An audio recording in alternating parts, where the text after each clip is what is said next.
of backfill. A little bit of unwanted backfill. Yeah. Typical management. Lying down on the job, I see. Thanks for your input.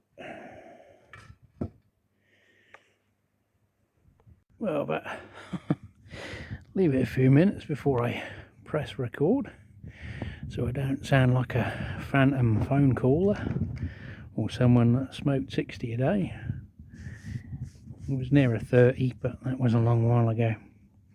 So, why would you have a digger and dig a trench by hand? Good question. Well, for one, I can't move the digger because the wheels rotted away.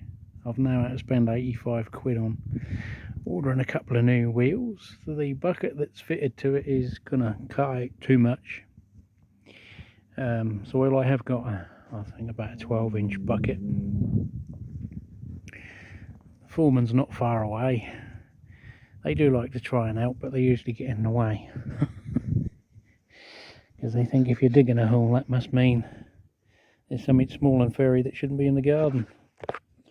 So it's the first time I was just thinking while digging this as to why someone that's been told they're going to end up in a wheelchair is digging a hole, but if I can, I still will. So we're at the point of my longest piece of pipe, so I'll now have to cut a hole about 500mm in diameter for the chamber base to go in, and then level it all off. Well, put the fall on, which is a 1 in 4, and then backfill, which I can do with the digger, thankfully, because this old stuff, this is the lighter stuff, Fenland clay, quite dense, and apparently quite tasty as well. Now, it's full of vitamins and minerals, honestly. When you go down further, it goes to a much darker grey looking clay, and that's even dense, very dense hard stuff, which is why this garage has got a foundation beam rather than a dugout foundation. Because obviously this was built 30 years ago, way before the time where you could hire mini diggers and things. And I used to have a row of conifers over that long bit there, and because they used to keep the ground dry, I used an air chisel to actually dig the hole down, because you'd do a dog leg to hold your beam so it doesn't go off. So that's another unconventional bit of construction on my garage. So we are now at 3.5, 4 metres. So this hole is sponsored by Cocodamol. Seems I have to take quite a few of those every day, unfortunately, but there you are. So the parts are in order for my chamber base. I did try and find some second-hand ones locally, but they're about a 40-mile round trip and they're 20 quid, and I can get one delivered online for 23, so I might as well sit at home and enjoy a cold beer as waste 5 quid's worth of diesel. So I think I said we had a little problem with the digger. Well, I can still move it, but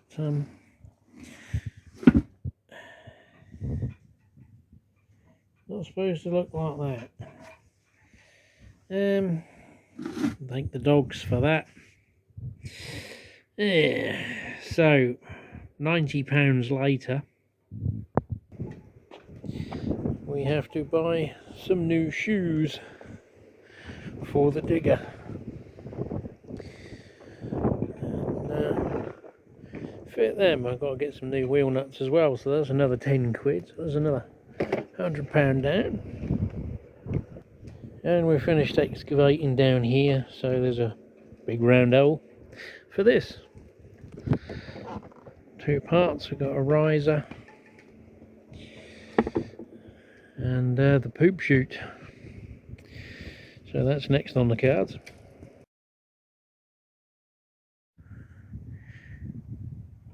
Well, another job that went swimmingly well.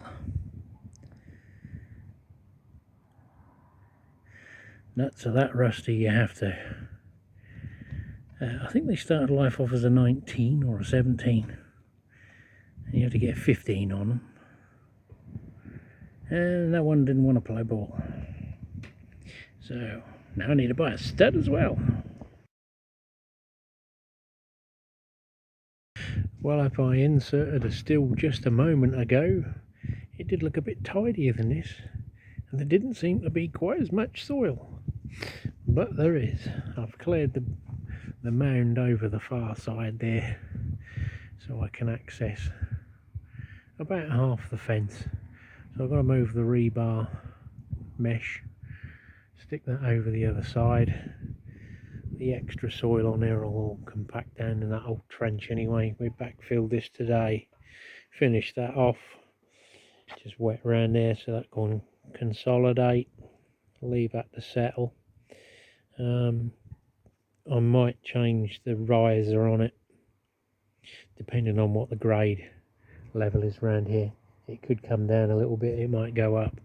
Really depends on the height of the concrete pad marrying in with the patio area, and then this area I'm standing on will probably be slabbed as well, and that little high spot there will come out.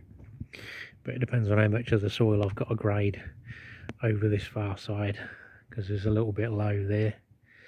And obviously once I've built, I've got to clear all that crap there, dig down for a new septic soak away, or to expand the existing one. But I might have to hire a digger that can go deeper than mine to do that job. Plus I get to that point, if the shed's up, I'm going to have to find somewhere to put that. So the old escort van project will probably have to go as well, because I was only bought for parts for the other one, so that'll probably have to go as well as the Beetle. But that's sort of next year. We've got plenty of things to worry about this year without getting ahead into next year. So we put this fencing up just to keep the dogs out, because they do like to mine everywhere and then catch you unawares. But now we can dispose of their mines down the sewer system. So that's it for now. I don't know whether this will be the end of the video or a bit in the middle. The next bit might be me doing the fence, or the cladding on this tired old thing. So the next job is the fencing, not the cladding. So we've got some concrete gravel boards so they don't rot away like the wooden ones, and I've got 200 of these boards delivered to replace these old ones. The usable ones will get repurposed, so they're not a waste. And we've got new railing. I'm going to make these little brackets up to retain the concrete gravel boards against the wooden posts, and I'm going to bed them in on a mix of concrete cement. The railing I'm using for the fence, the proper stuff is called cant rails, which is this treated timber here, which comes as an angle. Your fencing goes this side, water can run off this angle, reduce the chance and speed at which it rots. The only problem is they only come in 3.6 metre lengths, which doesn't equate to 2 gaps between my fencing there. And yes, I know the post tops need cutting off. So my solution was to buy a treated 2x3 in old money. It's not quite that in metric, but that's what people still refer to them to. So I've ripped them down to do the same, which is now what I'm in the process of going to do. The last two, a couple of the pieces they delivered were crap, so I sent them back. They were going to deliver me another pair on Monday, but I was out and about anyway, so I went and picked them up. So we've set the table saw up. You can see the remnants of dust. I think that is nearly full, the amount of sawdust it created, so I had to rig it up even being outside. So I'll rip them down and come back. So that's with the dust extraction on. Still get crap everywhere. and I bet it's half full. And this bloody fence started to slip, and that regularised timber isn't very regular, because getting towards the end it was a little bit narrow. I had to freehand it through the fence. So that's done anyway. So the old vacuum cleaner is full, so we now have a popcorn tub full of sawdust for scenic material.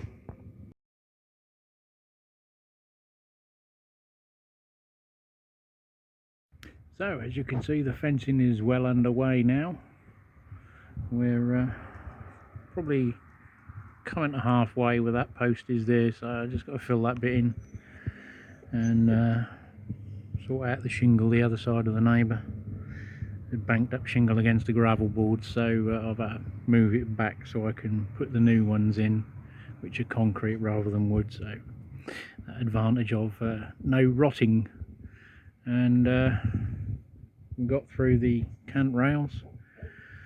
I've got the last bit to do, which once I zip that bit up, I've got a few other bits to do first before I can crack on with the rest of it.